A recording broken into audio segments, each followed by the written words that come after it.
cours de ce premier entretien, nous allons essayer de cerner le problème. Ensuite, nous verrons comment nous pouvons le résoudre. Je veux divorcer. Et vous êtes marié depuis combien de temps? 20 ans. Exercez-vous un travail? J'ai toujours été ce qu'on appelle une femme au foyer. Et vous avez combien d'enfants? 3. Ils sont maintenant grands. Le premier est marié et les 2 autres ont terminé leurs études. Ils n'habitent plus à la maison. Et vous êtes donc seule?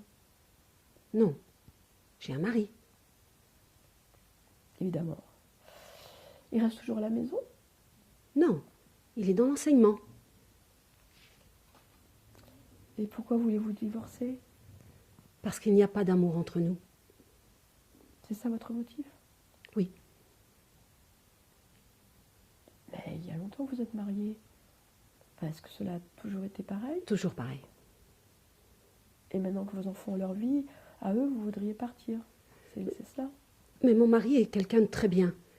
Il a toujours été un très bon père, je n'ai rien à lui reprocher. On ne s'est jamais disputé.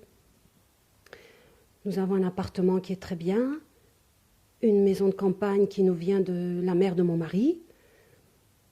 Nous aimons tous les deux la musique classique et la musique de chambre. Et nous nous sommes inscrits à un groupe de musique de chambre. Nous faisons donc de la musique ensemble. Mais tout ça paraît très bien. Oui, très bien. Mais il n'y a pas d'amour entre nous. Il n'y en a jamais eu. Excusez ma question, mais auriez-vous rencontré quelqu'un d'autre? Non. Et votre mari?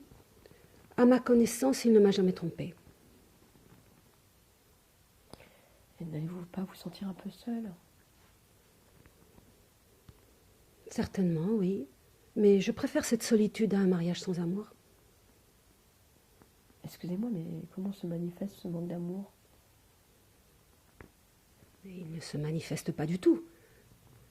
Je ne vous suis pas. C'est très difficile à expliquer.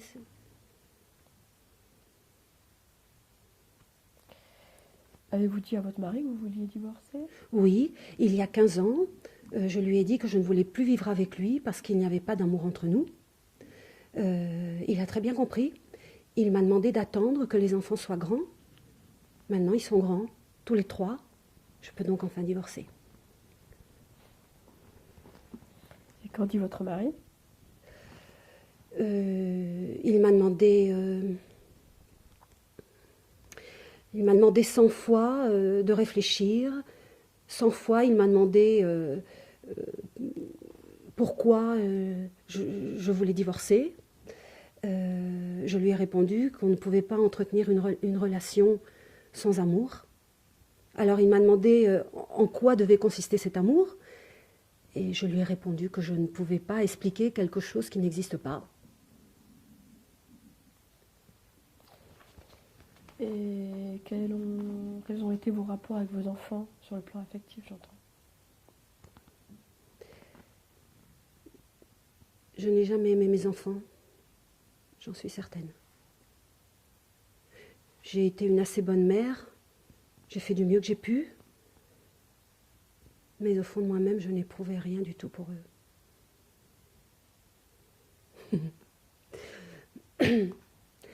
Je sais ce que vous pensez de moi là, en ce moment. Vraiment? Oui, vous vous dites, cette Madame Jacobi, c'est une femme gâtée. Elle a tout ce qu'on peut souhaiter avoir et elle est là à réclamer quelque chose de vague et lointain qu'elle appelle l'amour. Mais je sais, moi, que j'en ai des possibilités d'amour au fond de moi.